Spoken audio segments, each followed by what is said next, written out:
افغانستان کے ذرائع محدود ہیں اور مخدوش بھی ہو گئے ہیں۔ اس وقت افغانستان میں جو ٹولہ حکومت کر رہا ہے، آپ کو معلوم ہے کل تک وہ ایک جنگجو کا ایک ٹولہ تھا، ایک دم سے ان کو حکومت مل گئی ہے اور اب وہ اس میں اپنے آپ کو زیادہ سے زیادہ مستحکم کرنے کی کوشش کر رہے ہیں، اس لیے ان کو اس وقت امداد کی سخت ضرورت ہے۔ لیکن ابھی جو میں نے آپ کی رپورٹ دیکھی ہے اس میں یہ کلیئر کٹ اور واضح نظر آ رہا ہے کہ زیادہ کوشش کی جا رہی ہے کہ اسی وقت میں ہی کہیں سے کسی طریقے سے یہاں سے طالبان کو اپنے زیر تاثیر لایا جائے۔ جو غیر ملکی امداد ہے وہ اتنا جلدی زیر تاثیر کسی ملک کو نہیں لاتی، پہلے اس کو اس کا عادی بنانا پڑتا ہے۔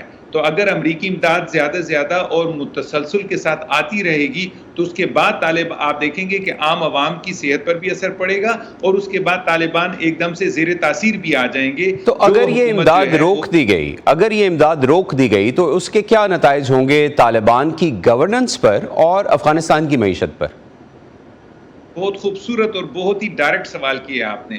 اگر یہ امداد روک دی گئی تو یاد رکھیے وہاں پر ایک انسانی المیہ کا جو ہے شکار ایک قوم آپ کو نظر آئے گی، اور اس وقت سب سے زیادہ گندے انڈے وہاں پر جمع ہوں گے جو کہ افغانستان کی زمین کے لیے بڑی ہی مقناطیسی طاقت رکھتے ہیں۔ داعش ہو گیا یا اسی طریقے سے جو آپ مختلف ایسے عناصر دیکھتے ہیں جن کے پاس پیسہ بھی ہے۔ داعش کو آپ کو معلوم ہے اس کے اپنے اثاثوں کی جو ٹوٹل مالیت ہے وہ $2 ارب ہے۔ اگر وہ یہاں پر آ جاتی ہے اور لوگوں کو اس طریقے سے کوئی ایسی معیشت پر جو ہے انہیں منحصر ایک ذریعہ پرووائڈ کر دیتی ہے تو پھر اس موقع پر طالبان کا کنٹرول بھی کمزور ہو جائے گا اور یہ پھر بریڈنگ گراؤنڈ آف جیسے جو دہشت گردی ہے وہ بن جائے گا۔ ابھی تو پھر بھی کچھ نہ کچھ کنٹرول ہوا ہے۔ آپ یہ کہہ رہے ہیں کہ انسرجنٹ اکانومی کو افغانستان میں بالکل بھی پنپنے نہیں دیا جانا چاہیے۔ کیا یہ امداد طالبان کے ساتھ امریکی مذاکرات میں کسی حد تک آپ کے خیال میں لیوریج کے لیے استعمال ہو رہی ہے یا ہو سکتی ہے؟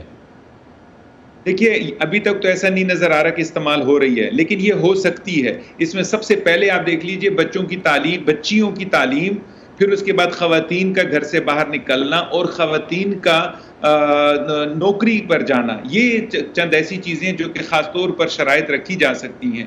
غیر ملکی امداد ہر صورت میں افغانستان کے لیے ضروری ہے اور اس کے لیے اگر باہر سے کسی قسم کی شرائط رکھ دی جائیں تو میرے خیال میں طالبان انتظامیہ اس چیز کو سمجھتی ہے کہ انہوں نے عوام کو اور اپنے آپ کو بھوکا نہیں مارنا، اس کی وجہ سے ان کا گڈ گورننس بھی ہو جائے گا، عوام بھی مطمئن ہو جائیں گے اور ان کا وہ نیریٹو بھی چلتا رہے گا کہ یہ مغرب کے خلاف ہیں، لیکن ساتھ ساتھ یہ حکومت امریکہ کیا کر سکتا ہے یہ یقینی بنانے کے لیے کہ یہ امداد ان ایریاز اور لوگوں کے لیے استعمال ہو جن کی خاطر دی جا رہی ہے؟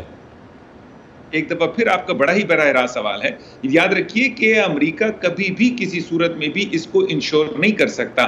آپ دیکھیں امریکہ کے نہ تو وہاں پر کوئی سفارتی عملہ موجود ہے جو اس کو انشور کرے گا، نہ وہاں پر کوئی اس کے علاوہ بھی کوئی جو کہتے ہیں ہم غیر سرکاری تنظیمیں وہاں پر امریکہ کی موجود ہیں جو انشور کر سکیں کہ یہ پیسہ عام عوام پر ہی لگایا جا رہا ہے۔ سروردی صاحب آخری سوال ہے اور میرے پاس 1 منٹ سے بھی کم کا وقت ہے اور یہ بھی ڈائریکٹ کوسچن ہے۔ پاکستان کے طالبان پر سرحد پار دہشت گردی کے الزامات اس امداد میں کیا کوئی رکاوٹ ڈالنے کے لیے بنیاد فراہم کر سکتے ہیں آپ کے خیال میں؟